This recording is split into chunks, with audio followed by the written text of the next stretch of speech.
Supreme court ने हाल ही में पर्यावरण, वन और जलवायु परिवर्तन मंत्रालय द्वारा गठित एक पैनल की सिफारिश को स्वीकार किया है, जो सिफारिश अरावली पहाड़ियों से संबंधित है। इस पैनल की सिफारिश के अनुसार उन्हीं स्थानों को या उन्हीं पहाड़ियों को अरावली पहाड़ियों की श्रेणी के अंतर्गत माना जाएगा, जो जिनकी ऊंचाई स्थानीय भूमि से 100 मीटर या उससे अधिक है। अगर इस सिफारिश को स्वीकार किया जाता है तो अरावली पर्वत श्रेणी का लगभग 90% हिस्सा खनन और निर्माण योजनाओं के लिए खुल जाएगा, जिसके गंभीर पर्यावरणीय प्रभाव हो सकते हैं। तो आज हम इसी खबर पर विस्तार से बात करने वाले हैं, लेकिन उससे पहले आपके लिए एक महत्वपूर्ण सूचना है और सूचना संबंधित है दृष्टि संस्थान की एक नई पहल से। आप जानते हैं कि दृष्टि संस्थान ने हाल ही में एक नया कोर्स लॉन्च किया है, जिसका नाम है GS studio foundation live online course. ये आपको जीएस की संपूर्ण तैयारी बेसिक स्तर से शुरू करते हुए संपूर्ण पाठ्यक्रम का कवरेज मात्र 24,999 में प्रदान करता है। डॉक्टर विकास देवी कीर्ति के नेतृत्व में सर्वश्रेष्ठ अध्यापकों के द्वारा आपको जीएस की तैयारी करवाई जाएगी। आप अपनी फीस को इंस्टॉलमेंट में भी भर सकते हैं। इसमें एडमिशन प्रारंभ हो चुके हैं। हिंदी माध्यम में बैच 9 दिसंबर से प्रारंभ होगा और अंग्रेजी माध्यम में बैच 10 दिसंबर से प्रारंभ होने वाला है। तो आप तुरंत एडमिशन ले सकते हैं।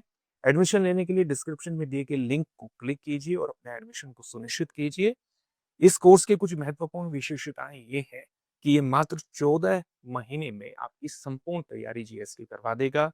1250 प्लस घंटों की कक्षाएं इसके अंतर्गत रखी गई हैं। इसके अलावा आपको ये कोर्स की जो वैधता होगी वो 18 महीने तक रहेगी, यानी आप एक क्लास को जितनी बार चाहें 18 महीने तक उतना देख सकते हैं। तो आपको कोई भी कॉन्सेप्ट अगर ठीक से समझ में नहीं आया है तो उस क्लास को आप बार बार देख लीजिए, तो आपको समझ में आ जाएगा।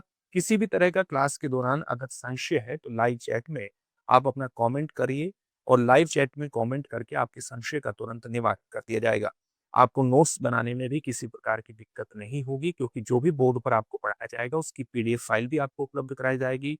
2 वर्षों तक करंट अफेयर्स की क्लासेस का एक्सेस आपको रहेगा।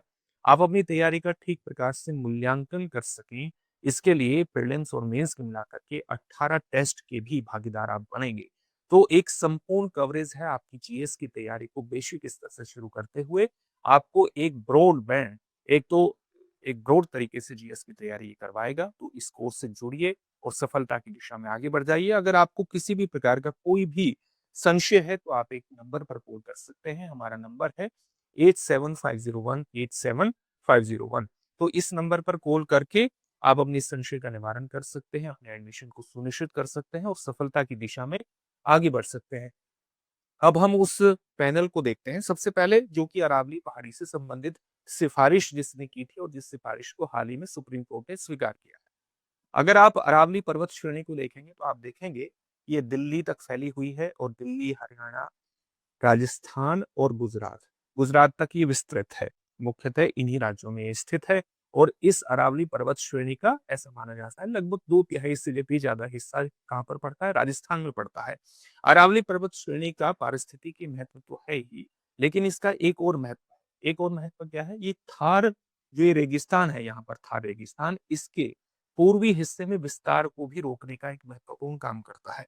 न केवल विस्तार को रोकने का काम करता है, बल्कि एक एयर करंट की बैरियर के रूप में भी काम करता है। जो इधर से हवाएं चलती है, इस प्रकार से हवाएं चलती है, उनके एक बैरियर के रूप में भी काम करता है।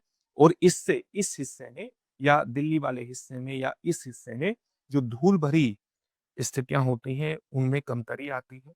धूल भरी रेत जो आने की स्थितियां पैदा हो सकती हैं, उनको ये रोकने का काम करता है। इस तरह से एक वायु आप कह सकते हैं कि एयर पोल्यूशन के अंतर्गत फिल्ट्रेशन प्रणाली के रूप में भी ये काम करता है। अब अगर सुप्रीम कोर्ट ने सिफारिश किसकी स्वीकार की है? पर्यावरण, वन और जलवायु परिवर्तन मंत्रालय ने एक पैनल गठित किया था।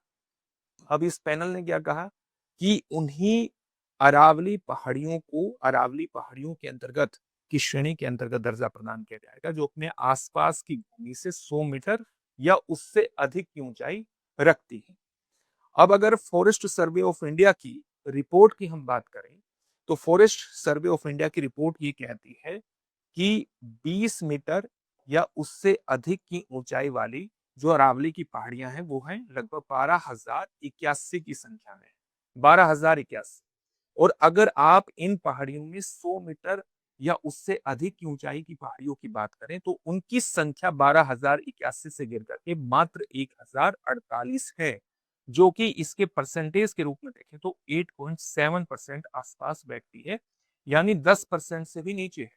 अगर आप इस परिभाषा को स्वीकार करते हैं तो इसका मतलब क्या है? इसका मतलब यह है कि केवल आप इतने ही प्रतिशत हिस्से को अरावली पहाड़ी के संरक्षित कर पाएंगे, बाकी 90% से की बड़ा हिस्सा जो है वो खनन परियोजनाओं के लिए और विनिर्माण परियोजनाएं या निर्माण परियोजनाओं के लिए खुल जाएगा। और इससे इस क्षेत्र में बड़े स्तर पर पर्यावरणीय प्रदूषण हो सकता है। न केवल पर्यावरणीय प्रदूषण हो सकता है, बल्कि आप अगर देखेंगे कि अरावली की जो ऊंची श्रेणियां होती हैं, जो अरावली का ऊपरी हिस्सा होता है, वो दिल्ली एनसीआर के जैसे क्षेत्रों में पीएम 2 पॉइंट पार्टिकुलेट मैटर 2.5 के प्रदूषण को रोकने के अंतर्गत भी विशिष्ट भूमिका का निर्वहन करता है।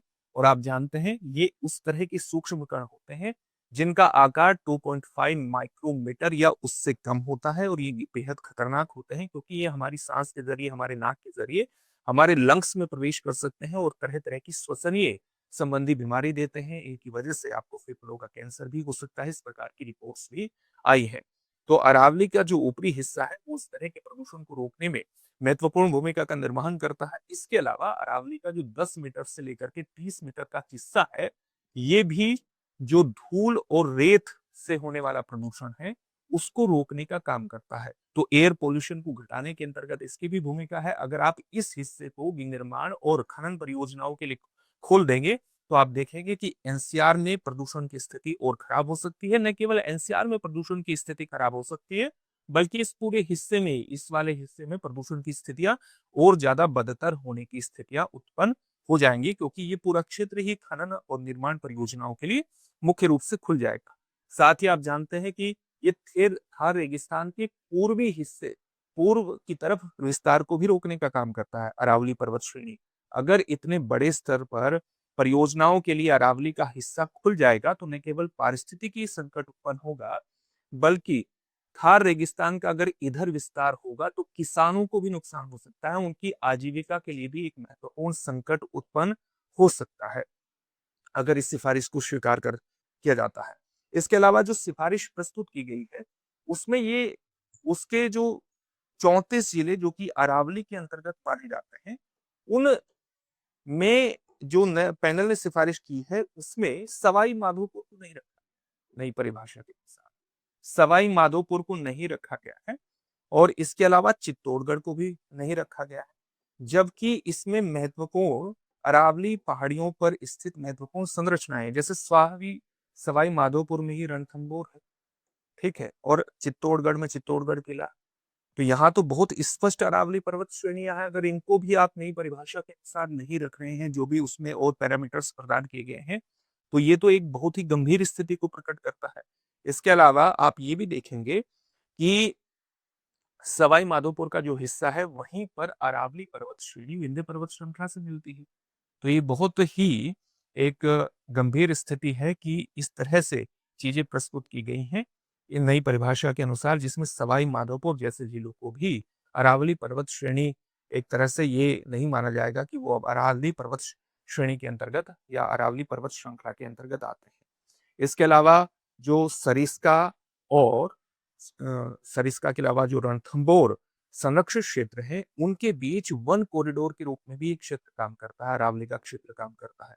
और इसलिए अगर यहाँ पर अलग अलग परियोजनाओं के लिए क्षेत्रों को खोल दिया जाएगा तो वे वन कॉरिडोर भी प्रभावित होंगे। इससे वन्य जीवन भी को भी नुकसान पहुंचेगा और पारिस्थितिकी तंत्र को तो और ये नुकसान पहुंचेगा ही।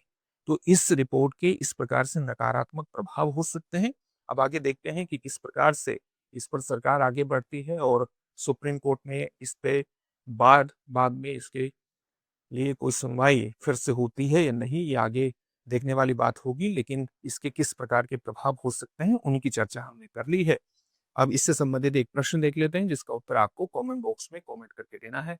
और क्वेश्चन क्या है? फॉरेस्ट सर्वे ऑफ इंडिया के अनुसार अरावली पहाड़ियों के संदर्भ में 12,081 पहाड़ियों में से 100 मीटर से अधिक ऊंचाई वाली पहाड़ियों का प्रतिशत लगभग कितना है?